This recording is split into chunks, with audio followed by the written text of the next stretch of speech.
Hola chicos, bendiciones. El día de hoy hablaremos de una historia bastante interesante y es de una niña que puso a su disposición sus dones y sus talentos en hablar del Señor y en dar testimonio de la fe que ella tenía en el Señor y también de cómo el Señor usa a las diferentes personas para hacer milagros. Amén.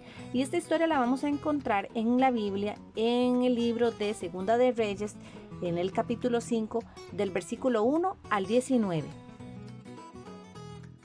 Resulta que en el país de Siria vivía un poderoso general, jefe del ejército del rey.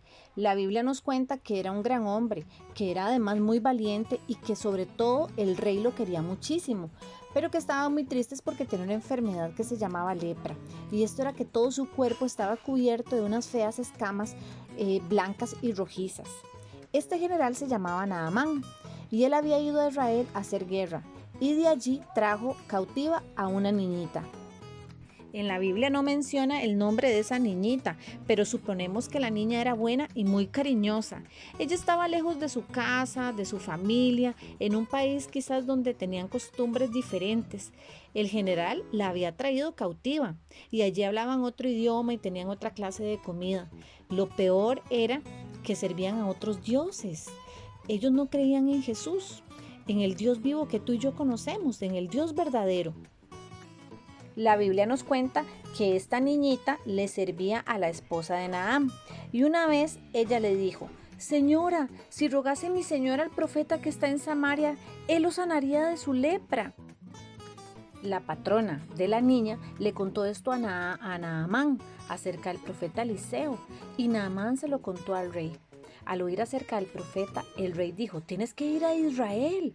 Voy a mandar una carta al rey de Israel para que te reciba con bien. Después de que hicieron todos los preparativos del viaje, Naamán y sus siervos se fueron. Por días duraron hasta llegar a Israel, pero no fueron a la casa de Eliseo, sino al palacio del rey. Ahí el rey de Israel sintió mucho miedo porque el rey de Siria le pedía que sanara a Naamán. Y dijo: yo no puedo sanar a nadie, dijo ese rey. Seguramente está buscando una razón para hacer guerra contra nosotros. Eliseo oyó hablar de esto y mandó a decir al rey que mandara a Naamán a su casa. Naamán entonces fue a la casa de Eliseo con sus caballos y con su carro y se paró en las puertas de la casa de Eliseo. Y entonces pensó que Eliseo iba a salir y le iba a dar una gran bienvenida a ese general, pero no. Lo que mandó fue un mensajero diciendo: ve y lávate 7 veces en el Jordán, y tu carne se restaurará y serás limpio. Y un poco molesto, Naamán se fue y casi que poco convencido de lo que le decía Eliseo, porque ¿por qué lo mandaría a bañarse a un río tan sucio si donde él vivía habían otros ríos hasta más limpios y mejores? Pero sus amigos lo convencieron de que se metiera y se bañara en ese río para que hiciera la prueba. De todas maneras, nada se perdía.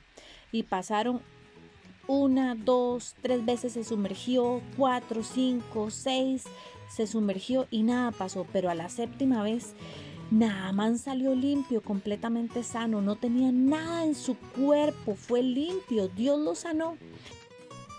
Inmediatamente se fue a donde Eliseo a darle las gracias porque estaba muy contento y le dijo: Eliseo, ¿qué regalos te puedo ofrecer? Y Eliseo le dijo: no puedo recibir regalos por un milagro que Dios ha hecho, solamente agradece a Dios. Y Naamán prometió servir a Dios todos los días de su vida y muy contento regresó a su país. ¿Y qué es lo más hermoso que podemos aprender de esta historia? Bueno, son varias cosas. Lo primero es que en la Biblia nos comenta, en Segunda de Reyes, en el capítulo 5, versículos 2 y 3, habla de la niña que testificó de su fe, ¿verdad? De un Dios que todo lo puede, que es todopoderoso. Amén. Y a pesar de que ella estaba lejos de su casa, ella no se olvidó de todas las grandezas y de las maravillas que el Señor Jesús hacía y también de los milagros que el profeta Eliseo hacía a través de Dios. Y además tuvo fe en que Naamán podría ser sanado. Entonces, a pesar de que ella fue cautiva, ella no tenía ningún resentimiento. Por el contrario, ella buscó el momento preciso para hablarles a ellos de Dios. ¿Y qué se ganó con esto? Bueno, se ganó que más gente creyera en Dios, ¿verdad? Porque Naamán no creía en el Señor Jesús. Pero después de esto volvió feliz y más bien él sirvió a Jesús con todo su corazón, ¿verdad? Él tuvo que humillarse y creer lo que el profeta mencionó y fue y se lavó en el Jordán, como mandó a decir Eliseo, y el Dios Todopoderoso lo sanó. Y eso es lo más importante. Nosotros hoy en día, ¿cómo le podemos servir a Dios? De la misma manera. ¿Cómo? Hablándole a las personas que conocemos de que tenemos un Dios que todo lo puede.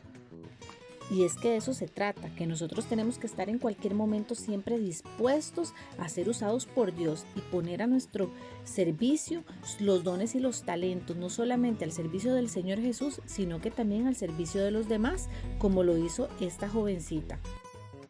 ¿Qué aprendemos de Naamán? Bueno, que tuvo un corazón dispuesto, que al final, con todo y a regañadientes, se fue a lavar al río Jordán. Él creyó en lo que le decía el profeta Eliseo y después puso su corazón al servicio del Señor. ¿Sabías también que en el libro de Lucas, en el capítulo 4, el versículo 27, Jesús nos dice: había muchos leprosos en Israel en el tiempo del profeta Eliseo, pero solamente Naamán del país de Siria fue sanado? Imagínense qué grande la fe de la niña que tuvo en Dios y que testificó de su fe para que este hombre fuera sanado. De ahí la importancia que siempre tengas dispuesto tu corazón al servicio.